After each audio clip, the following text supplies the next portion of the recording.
Right, good afternoon, good evening, good night, wherever you're on the world. Tonight's another edition of Hong Kong House of Cards, where Gravedigger is seeking out the master of the Hermetic Order, Adrian DeSalle, for help with a problem. We'll say he's heading to his shop. Did you call ahead, or are you just going to show up at his shop?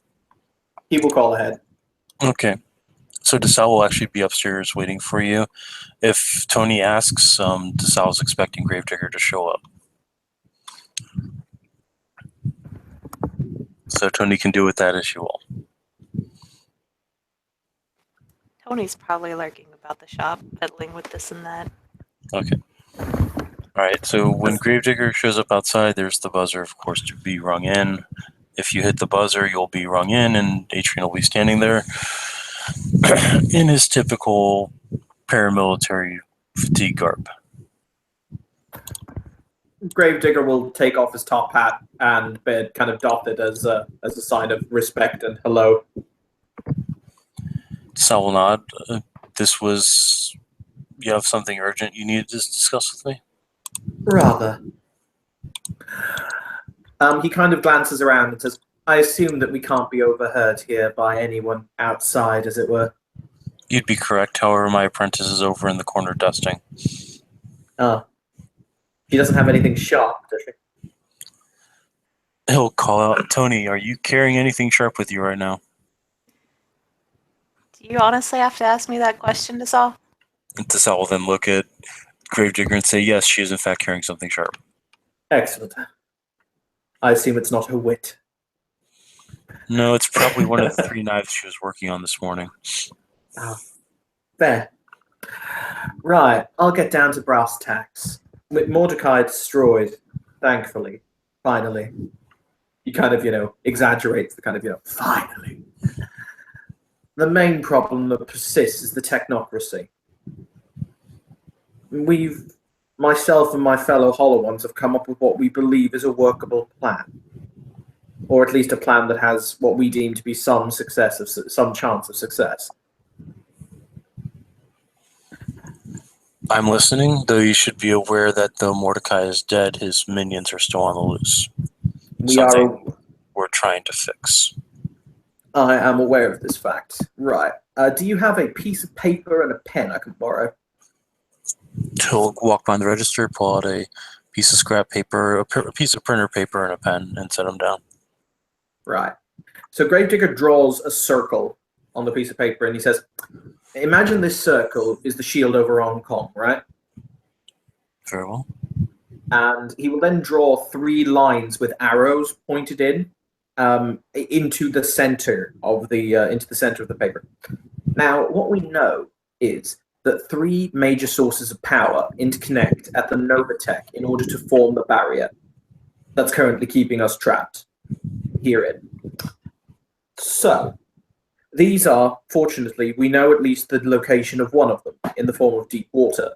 We have no idea as to where the other 2 are located currently, though it is more than likely that they're located somewhere in Asia, most likely not China.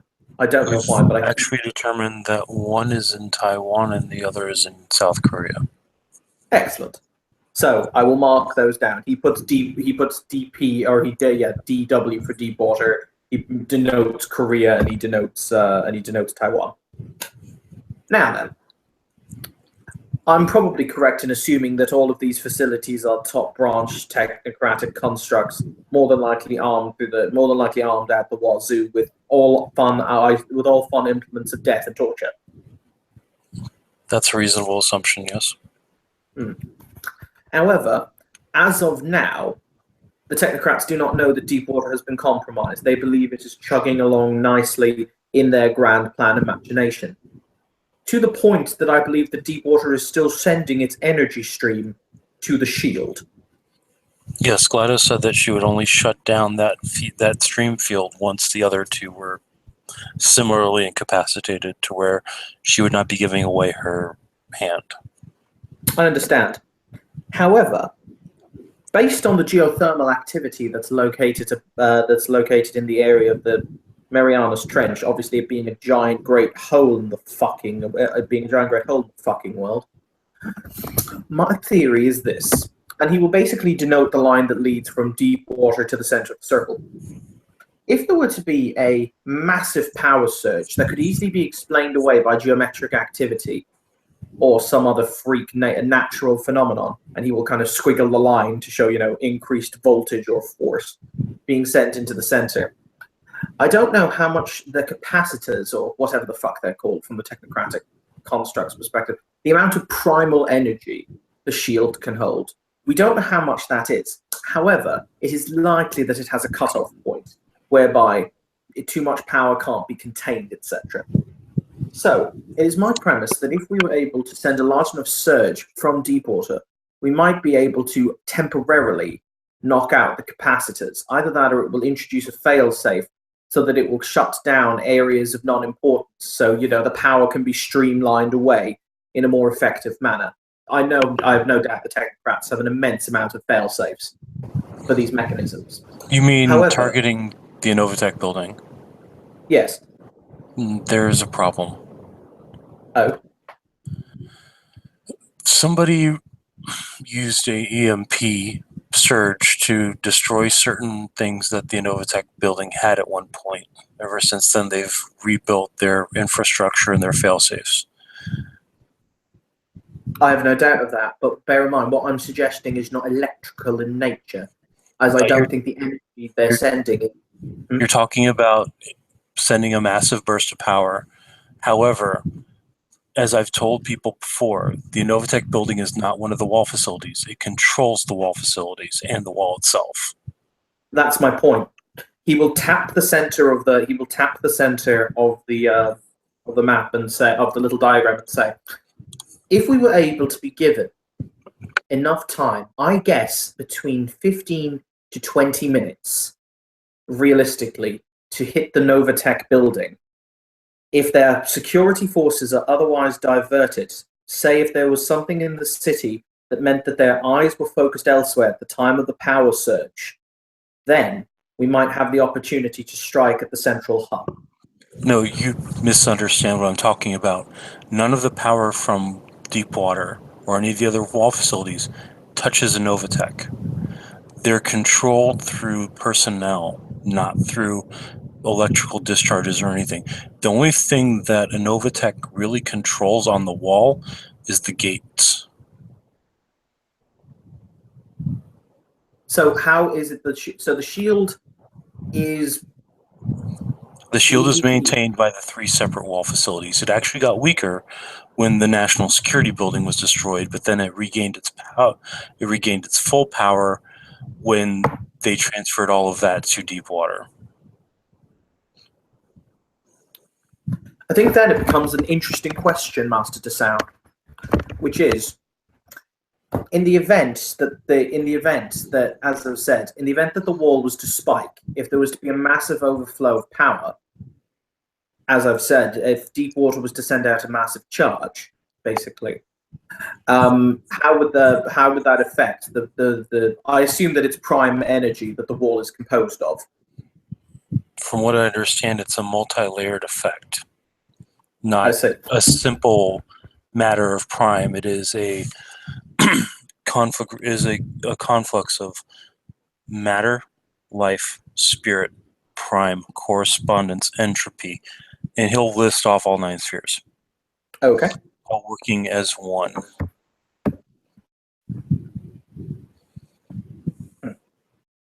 I see. Gravedigger taps his lower lip. This is why the only way I've ever been able to get anybody from Hong Kong to another place is through using matter correspondence to take them apart atom by atom and then reassemble them in another place and time. That does not sound pleasant. Well, you did undergo the procedure when I sent you to Deepwater. That was not pleasant. If it helps, I'm pretty sure I left a chromosome somewhere along the way, but that's neither here nor there. Let's hope it hasn't gestated into a different life form. That's a terrifying concept. 2 gravediggers. He kind of strikes a pose. I think that Tony would actually have to kill herself. Anyway. So, my question is that, and he kind of he traces his long kind of black fingernails around the outer wall. The choices that are left then are essentially this. So the Novatech, he taps the center, controls basically the gateways that can be opened and shut in order to allow technocratic goods and equipment through, yeah? Yes, as well as transport vehicles. I see. If we were to be able to ascertain or ourselves open a gateway, could it then be gotten through with correspondence?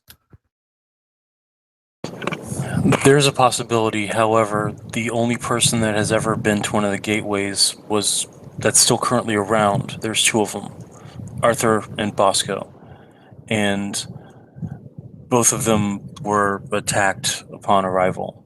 Matter of fact, Bosco was part of a breaching party at the gate that failed horribly and ended up in the capture of a couple of members of this city.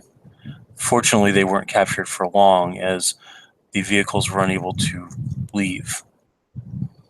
You see, my computation of this is basically he once again taps his lower lip with his index finger. If we could open a gateway and have it basically have a gateway open on our schedule, if we were able to enter the Novatech, if the city itself was in, shall we say, a state of pandemonium, and as it were, a very unpleasant set of situations were to somewhat occur, then there is the possibility we could escape. I know that you can only transport through a handful of people at a time, but if you were just using, say, raw correspondence, I've no doubt that number goes up exponentially. Yes, you'd be correct. He shrugs nonchalantly and says, there comes a point when we have to ask, at what point are we dealing with a lost cause? And at what point should we, not desert is the wrong word, but at what point should we evacuate and go to pastures greener? You'd be correct. However, I have no plans on leaving this city until this situation is handled. I will not speak for everybody else. It's one of the reasons why when Novak wanted to leave, I teleported her away. Who the fuck's Novak? Serena Novak. She was a son of Ether that was hell-bent on giving advanced technology to normal mortals and having them use it against Novatech. But that completely breaks the idea of, he kind of blinks twice. That's made of retarded.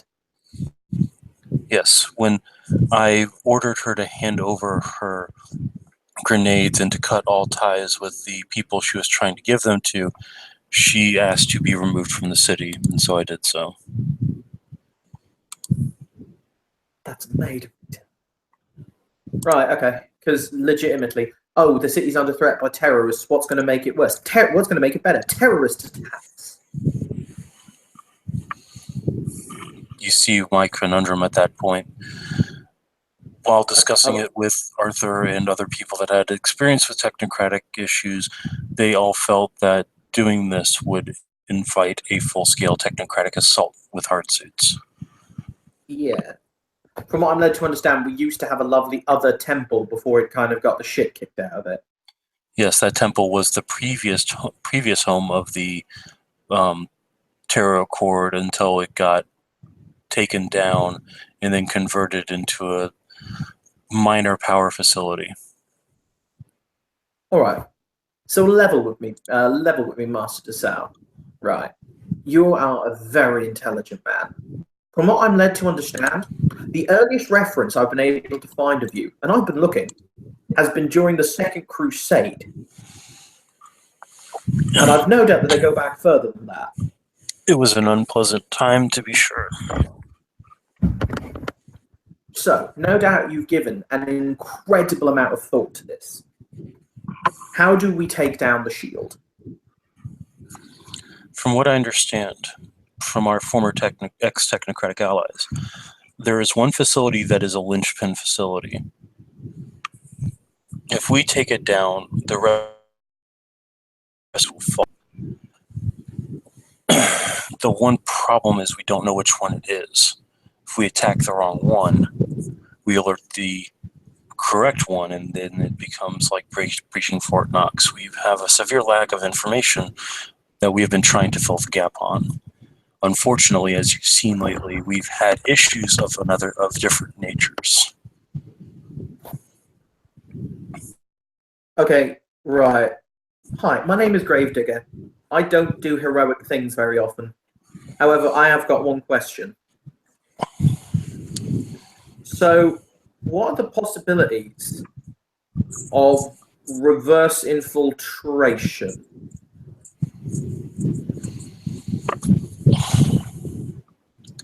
The first thing that they do to anyone they bring in that's enlightened is completely wipe their mind and reprogram them.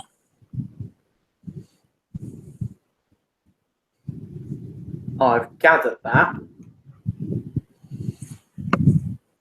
Is there a way around it? It would require somebody to completely copy your brain, and then once you've undergone the procedure, they would have to be able to reimplant it. The only person who could probably come close to that would be Master Bao Yating. He does strike me as the kind of uber zen, I am everywhere and I am nowhere, enter the void kind of, I'm sitting meditating on top of a turtle kind of guy. The only other problem would be that if you are an awakened individual taken in and reprogrammed like this, they usually have safeguards. There was one individual that was a virtual adept that was reprogrammed and then was able to leave, only to have his head blown off by a cranial explosive device. Problem here is, Master DeSales, that we're pretty much up shit creek we're pretty much up shit creek without a paddle. We need information. We need to understand, basically, which one of the two facilities that are left that we have to hit. And is this AI GLaDOS? Does she know the answer to that? She hasn't volunteered the information. I'm sure she could possibly know it. However, there has been severe issues with trying to get her to break technocratic protocol in the past. Can I ask a really dumb question? I suppose. Has anyone asked her what she wants for the information?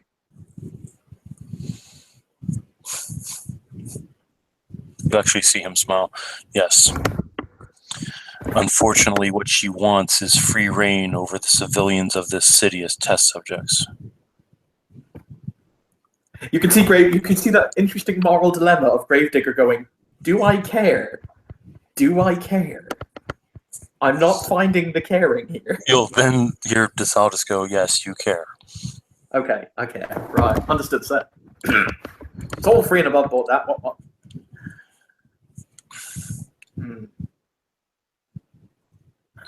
From what I understand, though, from what I learned from the ex-technocrats, the primary purpose of the Seoul facility, which is where he said he was from, Seoul, South Korea, was development of intelligence. He, in fact, had worked with his people to create an AI, only they were going to ship him off somewhere, so he jumped ship with it.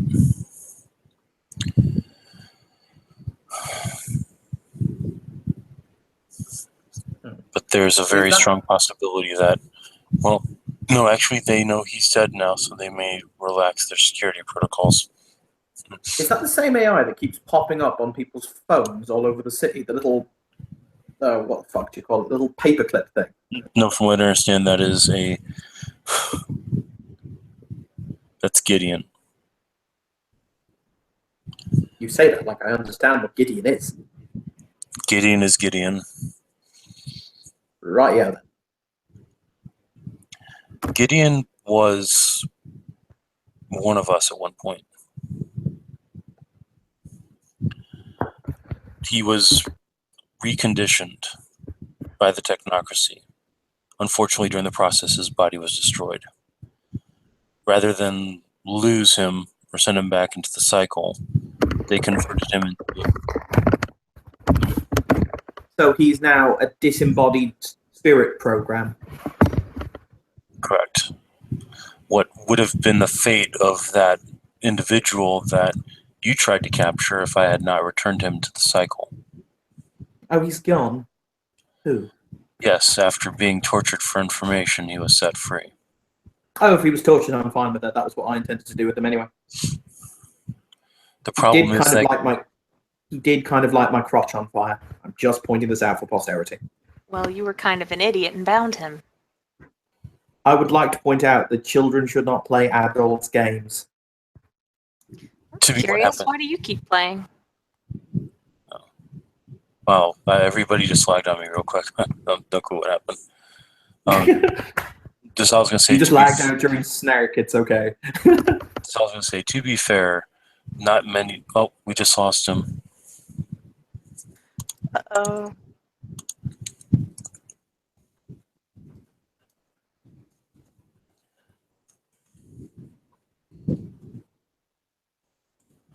I see him now.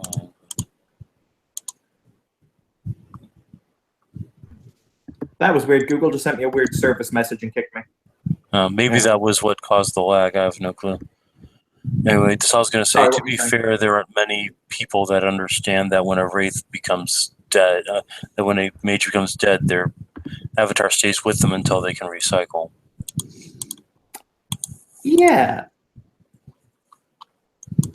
Not exactly information I ever felt I needed to pass on to people. Gravedigger kind of shrugs nonchalantly. Even helps I knew that. Tony will just scoff very loudly. If it helps, Miss Zhang helped somebody come into my employ in that manner. Thank you, Miss Zhang. Well, when you had me between a rock and a hard place, I had no other reason. Fuck. Shit, sorry, Kim can't think. Oh my god. I had no other choice. Not reason, choice. I can English. Regardless, that is what Gideon is. Gideon was always a very helpful person in the past, and that has stuck with him. However, he sees only through what the technocrats want and will do what he can to help them. Gideon is the reason why the ex-technocrats are dead. Gravedigger smiles and says, I've got a question. Very well. You say the ex-technocrats are dead. Yes. I've no doubt that that's indeed the case.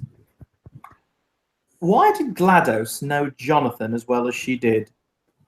Being on first-name chummy basis with him, she was. Well, there was a time when GLaDOS was running around this city as a rogue AI, similar to what Gideon was. I think it's highly probable that a lone wolf virtual adept would have attracted such a creature. I don't really see him as a wolf. I see him as kind of a lone puppy who's not been house-trained, personally, but that's just my own mentality on the subject. You haven't been around too many virtual adepts to know the ones that like to sit in the shadows playing their video games as themselves. No, the disparates never really...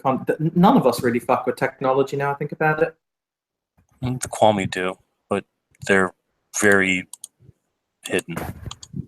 Yeah. Not the Kwami, I'm trying to remember what they're called. Nagoma. Oh yeah, they do. Mind you, they're also obsessed with gold. It's kind of weird. Or wealth. They're just obsessed with wealth. I've never gotten that. Anyway. But, basically, Desau, we're at the point of the game where basically it's just our king sitting there on the chessboard. Everything else has been played. Every gambit has been defeated. However, we have to think of how using just our king, just ourselves in essence, we get to put these bastards into check.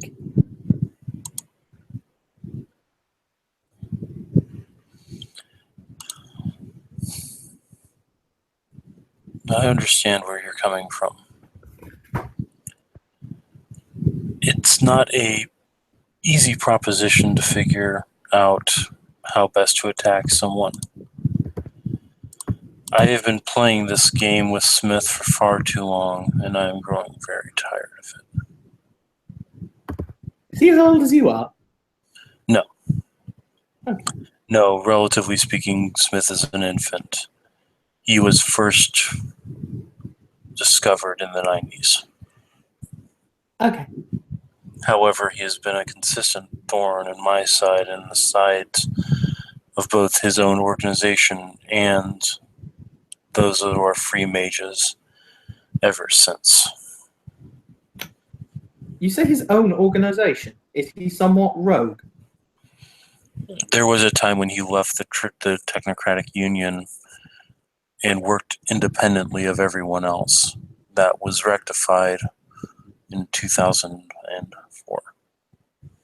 However, is there any way that that can be used to our advantage? He's immensely powerful, but I've got no doubt that once you betray the technocracy, they don't view you in the same light anymore. You would be correct. It's probably why he's been stationed here. The rank he's been given of director is only as a notation of his power, not of his actual trust within the Technocratic Union, I'm sure.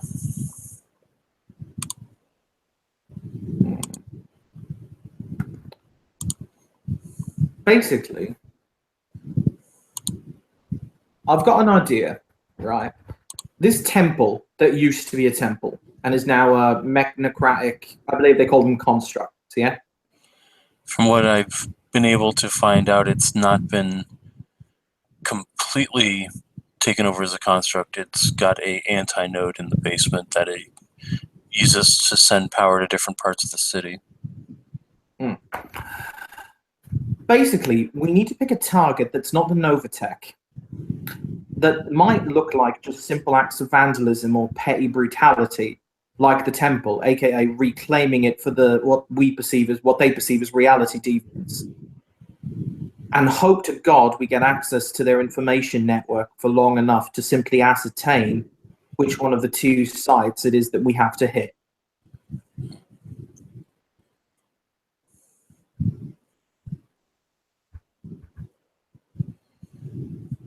Yes, I understand. Sorry, I got distracted by a trailer for the Parasite movie. It looks good. It does look good. Anyway, what the one problem we're going to have right now is finding a ready source of information. Gideon avoids me like the plague because he knows what I can do. GLaDOS, true to her form, is fairly unreasonable in her own demands for what she claims to be her fair share. And she does tend to hold the fact that she's sitting over a massive dream beast as a additional threat. Oh yeah, I had noticed that she's kind of sitting on Cthulhu or Yog-Sothoth or something like that, yeah. It's Cthulhu, the city of Relia. It's too bad you never met Jacob. He was a very interesting individual. The reincarnation of Howard Philip Lovecraft, in fact. I based my fashion sense on him. Anyway, but no. In that case, I've got a concept, right? So Gideon was brainwashed by the technocracy. Brainwashed and restructured. I get you. However, right, I'm a necromancer. It's what I do. I play with the dead. You can think that's as disgusting as it sounds. Don't really care. Is he a soul? Not anymore. Basically been digitized. No. Not anymore. He's basically an awakened AI now. What would happen if we were to basically download Gideon into a body, either flesh and blood or mechanical, and bring him to Bao? Could Bao descramble him enough to make him useful? It's possible. However, you'd have to catch him first. I don't think it's a matter of me catching him. I think it's a matter of him actually coming to us to be useful. and then setting a trap from there. You may wish to work with somebody more technologically advanced than you in order to determine the feasibility of it, but it is possible. And he might have access to the information we require in terms of which one of the two structures needs to be hit. That is also a possibility. Tony, darling, love of my life, brightest star. She is just glaring at him. Oh, is there no love behind the glare? No smile behind What the the hell do you smile? want? Oh, sorry. Okay, I'll get down to business. Well, it depends what way we want to go about this, really. If we want to build him a body, then it might be your mate. What the fuck's her name? Or his name? Is Eliza here or she? I can't remember. She. She. What the fuck's her name? Crazy auto mechanic bitch. You know, generally, I seem to find that if you're trying to work with somebody and get them to do something for one of your crazy ideas, it's best not to insult them or the ones in their cabal. That's nice. You insult Pyro all the time. Well, he sort of deserves it. He set a tree on fire in the middle of the city. And your mechanic smells like, I don't know, sweat and oil. Same Almost difference like to me. she's a mechanic. Almost. It's either that or Arthur could, in theory, make the fleshy bits if we wanted to build an actual body. Toss-up. He probably would go for a mechanical construct at this point more than he would go for flesh and blood.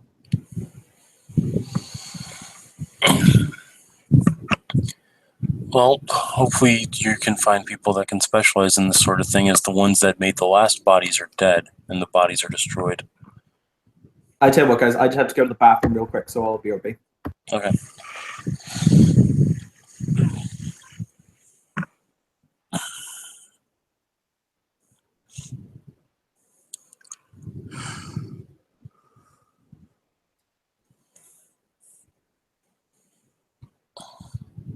How you doing, Kim? Well, yourself? Okay. Hoping I don't get a call in tomorrow. Yeah, that'd be good. Are your headaches getting any better? Yeah, they are. I just have to mitigate the amount of strain I give my eyes. Okay. Well, that's good. At least you found a way to counteract it. Yeah. Plus, it helps if I don't apply too much pressure to the area. But there have also been times when it's jumped to the other side of my brain, which is not good at all. Ooh. That's Oh not well. good.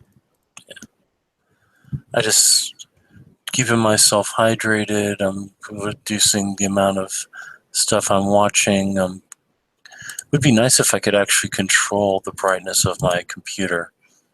You don't have one of the, like, I know on laptops they have, like, that brightness control. They don't have Yeah, I the- do. It doesn't work anymore. Really? I don't know what's wrong with it, but it doesn't work anymore. Damn. Now, granted, I've had this computer since 2011. Oh. But on the plus side, I did figure out that how I can reduce the eye strain while watching TV is wear my glasses. I'm nearsighted, not farsighted. But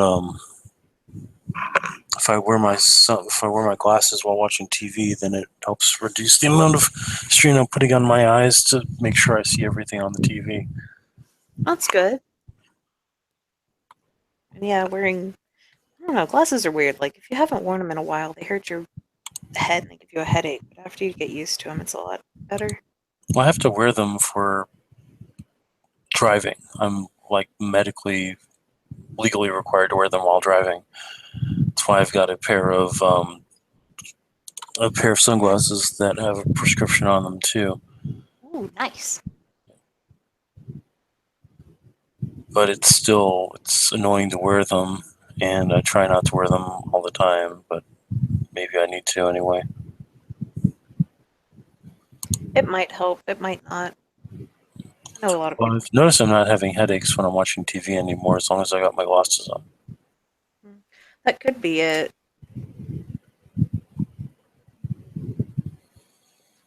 And I'm back. Welcome back. Did I miss anything?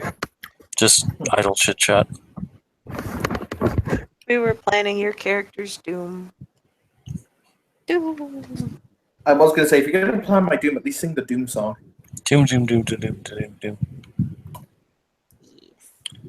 Anyway, Because it made sense. back into character. Yes, the only creature, the only thing around that was around when those bodies were being made was Trezekis and GLaDOS. What bodies are these?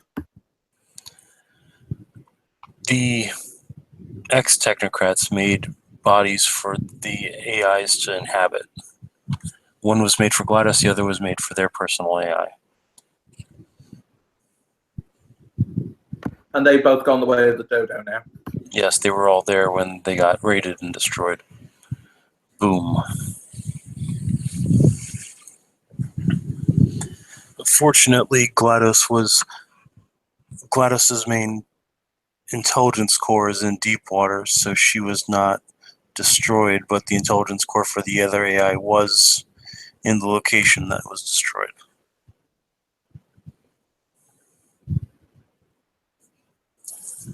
So what do you think, Tony? Can your Cabal make a robot? I'll have to ask her. And if not, I might know somebody else who would be capable of doing it. Who? Someone. Would be very low than my knowledge if I did not remind you that if it did not look completely human, it would start taking Paradox. Hypertech has a limited lifespan in the eyes of the populace. That's true. Well, yeah, I'm not sure their paradigms would mix together very well, though, but Arthur and Eliza perhaps could make something. Or Brother Hyun. The only thing I can do with Hypertech is make weaponry. And I'm still not to the point where I can make plasma weapons. Or lasers or anything like that. Basically anything that creates a solid projectile.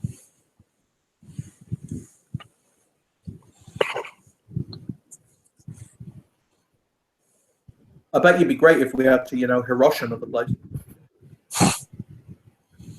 At that point, I would cash in all my favors to Clashing Boom Boom. But let's hope it doesn't come to that. Well, as I've said, in theory, we can cover it in like a synthetic skin or something like that. It just has to pass as human for the eyes of the people to come to exist under consensus, right? Correct. Bingo bango. Or exist in a place where it can be accepted under the concept of reality, of course, like a tank. Yes, indeed. Similar to Deepwater. But I would never recommend giving Gideon access to Deepwater. Unlike GLaDOS, he can use magic.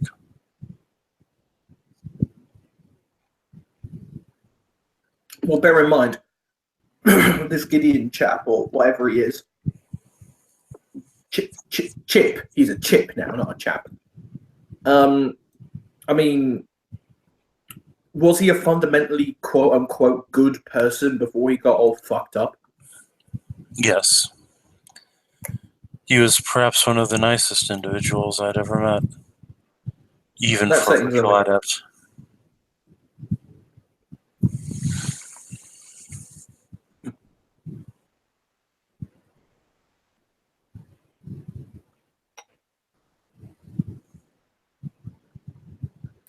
Right. Well, I think we actually have a working plan. We need to find a way to lure Gideon out, convince him to enter into a new body or a new form, then basically either shut him off or suspend him long enough so we can bring him to Bao and see if Bao can straighten him out in order long enough to ask him a few questions. Well, I suppose you should all speak to your respective people at that point. And I've never put a soul in a robot before, or a spirit in a robot. before we do anything, you should probably also speak to Master Bao. See if it's something you can do. Yeah, he's spoken to me about some of the stuff, and unless he knows exactly what it is, he tries not to go into mines because he could mess something up and things could get worse. Well, it is a terrible thing to waste, you know.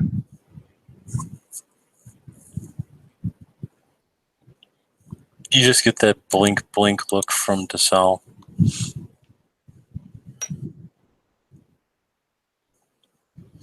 Perhaps you should avoid such jokes in the presence of Master Bao. He doesn't have a great sense of humor, does Master Bao? For a baseball player, no.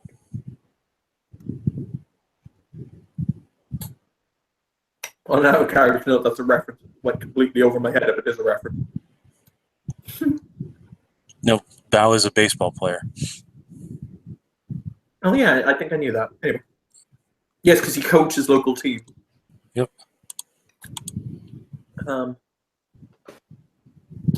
Wait, hang on. Because I'm kind of really interested to know this now. Is Bao as old as you are?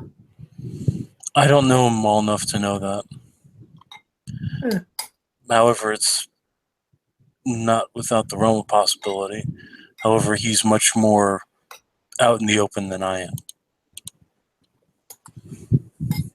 Yes. When you get to But be when my it all- age, being out in public is something you try to avoid if possible. Right. Well, you're right about that. Tony, my darling, sweet cheeks. Stop It's calling time me that we that. go. All right then. Okay. My snuggle bug. She'll just kind of look over at DeSalle. DeSalle will just roll his eyes and say, "You are within range of guns."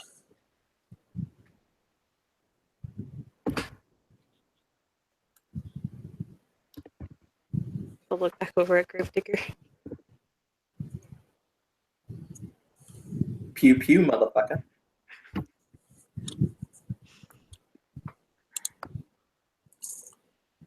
Gravedigger will kind of take his top out from where he's left it on the table and put it back on his head. But no, you're right. Legitimately. We need to go and we need to basically sort this out. So, Ms. Zhang, I'll go and look into my element of the plan if you'll talk to Miss Eliza. Yep, can do. Good. Hopefully, we'll all be out of here by Christmas. You planning on going home for Christmas? And Gravedigger kind of shrugs. I don't really have a home. I like Hong Kong, but I'd rather, it not become a giant pile of slag. Yes, that is the consensus of the rest of us. I'll leave you to it, and DeSalle will head downstairs into his workshop. Someday, Tony, I've got no doubt that you will actually draw the gun. But can't we end all this animosity between us? I don't use guns. And she'll follow us all down into the basement. You'll hear Gravedigger. It sounds like. I mean, did he just say? Did he just say ducking ditch? He said something. He said something that rhymed with ducking ditch. God, I'm so have her just like throw one of the knives up the stairs. Do it! Do it! Sal will actually take a K-tar off. You know what a K-tar is, right? No. It's a punch dagger. Basically, it's got a handle and then some spikes and then a big ass blade. Take one off the wall, hand it to you, and say, "Go get them." Oh my god, I wish you hadn't done that because she's gonna do it now.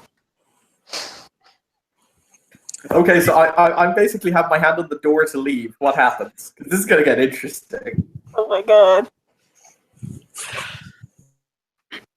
Oh my god, I don't even know. I don't like PvP. Ah! As you're heading upstairs, he says, "Just to threaten him." Well, that's just teasing. I prefer to think of it as basting a turkey. Baste me like a turkey. Bastard. She'll walk back up the stairs. I don't know how to do this. Before Gravedigger reaches the door, and she'll just kind of smile at him and say, you should really watch your language. Oh. Yeah, because I don't know. I haven't called you anything rude this evening. I've scoffed at you, yes, but you're the one who continues being an asshole most of the time when it comes to language and insults. Like, I don't know, the other day with Mordecai, the whole, yeah, that's another thing. I'm getting really fucking tired of you saying I'm bad in bed. You are more than entitled to come over here right now and prove me wrong. Okay, and she will walk over there with the push dagger and set the tip against, the bottom of his chin. Picture, by the way, is in the side chat. Okay. That is a guitar. You're pressing the dagger into my junk, aren't you? No, she's got it underneath his chin. Okay. Gravedigger looks down and kind of maneuvers his head so that it cuts him.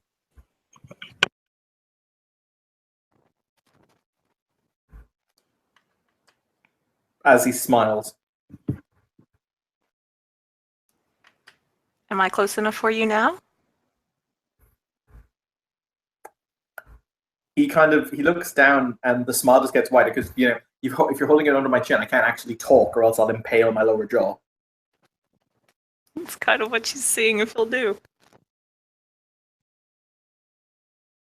He doesn't. He shakes his head from side to side, however, indicating no, cutting underneath the chin with movement. Well, too bad. Keep it up, and I'll castrate you. Now get out.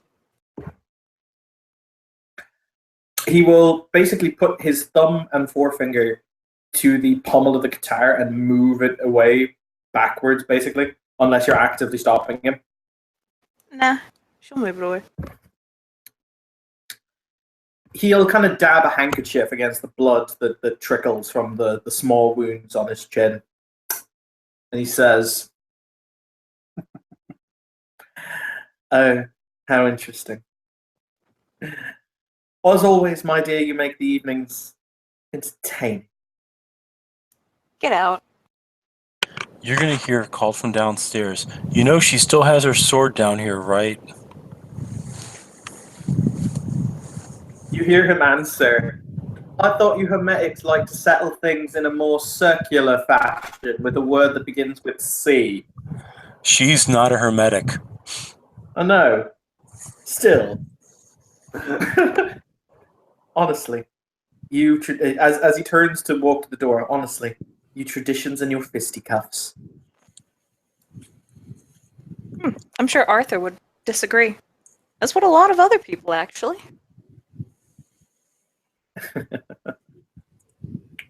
With that, he will open and close the door and leave. When you get back downstairs, DeSalle's working in the forge. She'll place the guitar back and kind of grumble. Is there anything else we need to cover right now, or should we go ahead and close up? I'm not sure if you want to do that scene now, but there was that part you mentioned a couple days ago. Right. Yeah, Um, yeah.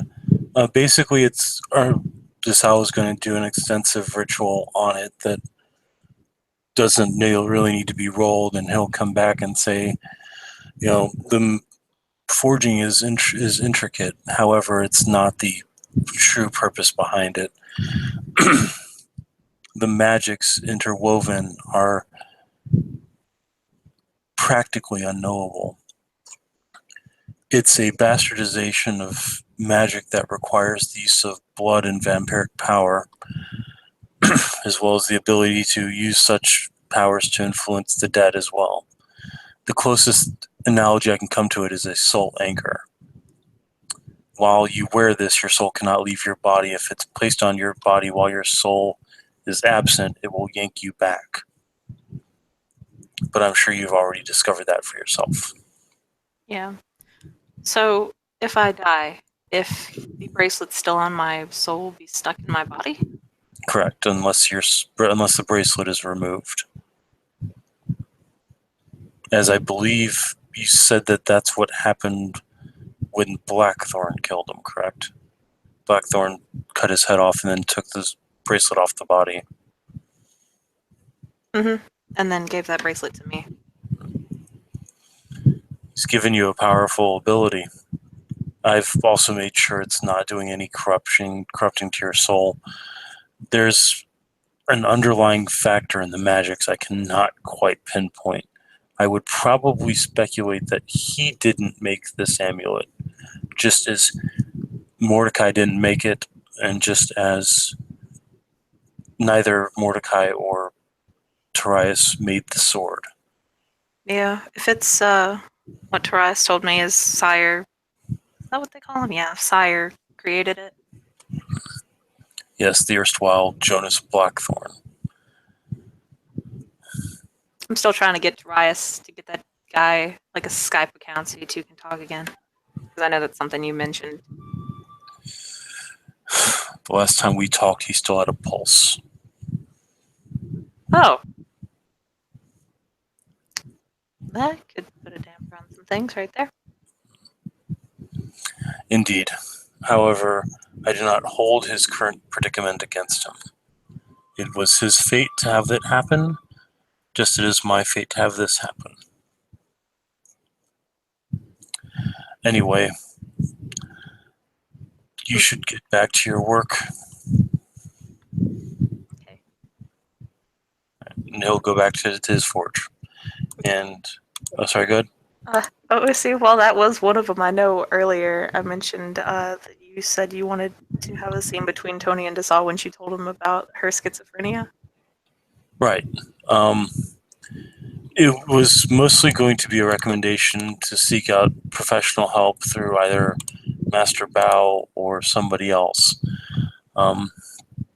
Mostly because he doesn't have the ability to remove it from your brain himself.